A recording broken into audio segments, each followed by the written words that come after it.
ایک لاجواب داستان۔ یہ کہانی ہے ایک ایسے انسان کی جو سب سے پہلے آیا، جس کی تخلیق خود اللہ کے ہاتھوں ہوئی، جسے فرشتوں نے سجدہ کیا مگر ایک شرکس نے انکار کر دیا۔ یہ کہانی ہے جنت کی، جہاں نعمتیں ہی نعمتیں تھیں مگر ایک آزمائش نے سب کچھ بدل دیا۔ ایک ممنوعہ درخت، ایک دھوکہ اور ایک فیصلہ جس نے ہمیشہ کے لیے انسان کی تقدیر بدل دی۔ جنت سے زمین کا سفر، آزمائش، توبہ اور پھر ایک نئی شروعات۔ جانیے حضرت آدم علیہ السلام کی تخلیق، جنت کی زندگی، شیطان کا دھوکہ اور زمین پر انسان کی کہانی، مکمل تفصیلات کے ساتھ۔ ناظرین اکرام، السلام علیکم ورحمۃ اللہ وبرکاتہ۔ ہمارے یوٹیوب چینل اصحاب الیمین میں آپ سب کا استقبال ہے۔ امید ہے آپ سب خیریت سے ہوں گے۔ اللہ تعالیٰ نے زمین اور آسمان کو پیدا فرمایا تو فرشتوں کو اطلاع دی کہ وہ زمین پر ایک خلیفہ بنانے والا ہے۔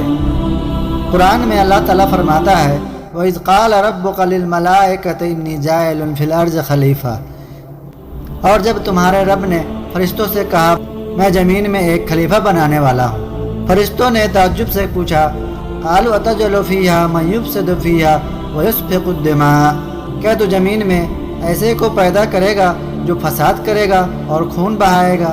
اللہ تعالیٰ نے فرمایا، انی عالم ما لا تعلمون، بے شک میں وہ جانتا ہوں جو تم نہیں جانتے۔ اللہ تعالیٰ نے زمین کی مختلف قسم کی مٹی کو جمع کیا اور اس سے حضرت آدم علیہ السلام کو پیدا فرمایا۔ یہ حدیث صحیح مسلم میں موجود ہے۔ اللہ نے آدم کو تمام زمین سے لی گئی مٹی سے پیدا کیا، اسی وجہ سے آدم کے اولاد میں مختلف رنگ، مزاج اور طبیعتیں پائی جاتی ہے۔ صحیح مسلم 2635۔ اللہ تعالیٰ نے حضرت آدم علیہ السلام میں اپنی روح پھونکی اور اس میں جان آئی تو سب سے پہلے الحمدللہ کہا۔ جب حضرت آدم علیہ السلام مکمل تخلیق ہو گئے تو اللہ تعالیٰ نے فرشتوں کو حکم دیا کہ وہ ان کے سامنے سجدہ کرے۔ اس کی دلیل ہمیں قرآن سے ملتی ہے، وَإِذْ قُلْنَا لِلْمَلَائِكَةِ اسْجُدُوا لِآدَمَ فَسَجَدُوا إِلَّا إِبْلِيسَ أَبَىٰ وَاسْتَكْبَرَ وَكَانَ مِنَ الْكَافِرِينَ۔ اور جب ہم نے فرشتوں سے کہا آدم کو سجدہ کرو تو سب نے سجدہ کیا مگر ابلیس نے انکار کیا اور تکبر کیا اور وہ کافروں میں سے ہو گیا۔ ابلیس جو کہ ایک جن تھا، اپنے تکبر کی وجہ سے حضرت آدم علیہ السلام کے سامنے جھکنے کو تیار نہ ہوا۔ اس نے اللہ سے کہا، انا خیر منہ خلقتنی من نار وخلقتہ من طین، اور میں اس سے بہتر ہوں، تو نے مجھے آگ سے پیدا کیا اور اسے مٹی سے بنایا۔ اللہ تعالیٰ نے ابلیس کو دھتکار دیا اور اسے جنت سے نکال دیا، مگر ابلیس نے اللہ سے مہلت مانگی اور کہا، میں آدم کی اولاد کو قیامت تک بہکاتا رہوں گا، انہیں غلط راستے پر ڈالوں گا اور تیرے راستے سے ہٹاؤں گا۔ اللہ تعالیٰ نے فرمایا، جو میرے مخلص بندے ہوں گے ان پر تیرا کوئی زور نہیں چلے گا۔ اللہ تعالیٰ نے حضرت آدم علیہ السلام کو جنت میں بسایا اور ان کے لیے حضرت حوا علیہ السلام کو پیدا فرمایا۔ ابن عباس کی روایت کے مطابق حضرت حوا کو حضرت آدم علیہ السلام کی بائیں پسلی سے پیدا کیا گیا۔ جب وہ سو رہے تھے، جب حضرت آدم علیہ السلام جگے تو حضرت حوا کو اپنے سامنے پایا اور ان سے محبت محسوس کی۔ اللہ تعالیٰ نے فرمایا، اے آدم، تم اور تمہاری بیوی جنت میں رہو۔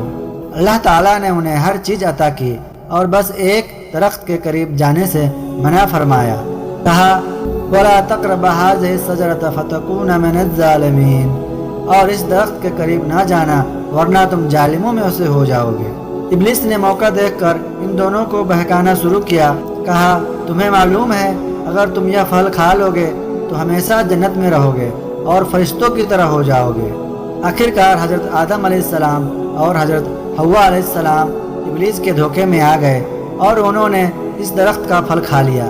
جیسے ہی انہوں نے کھایا، ان کے جسم سے جنتی لباس ہٹ گیا اور وہ پشیمان ہو گئے۔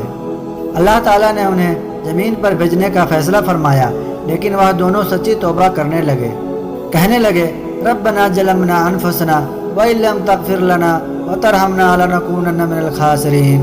اے ہمارے رب، ہم نے اپنی جانوں پر ظلم کیا، اگر تو ہمیں معاف نہ کرے اور ہم پر رحم نہ کرے تو ہم نقصان اٹھانے والوں میں سے ہو جائیں گے۔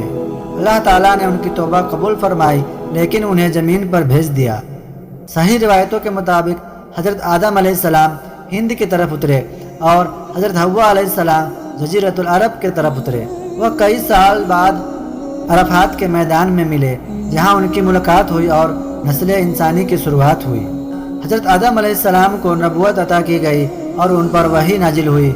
انہوں نے اپنے بچوں کو اللہ کی عبادت کی تعلیم دی اور انہیں نیکی اور بدی میں فرق سکھایا۔ ان کی ہی اولادوں سے یہ نسل آگے بڑھی جو پوری انسانیت کی شکل میں دنیا میں پھیل گئی۔ ناظرین اکرام، یہ تھی حضرت آدم علیہ السلام کی کہانی قرآن اور حدیث کی روشنی میں۔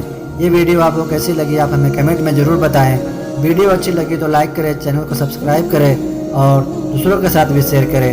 السلام علیکم ورحمۃ اللہ وبرکاتہ۔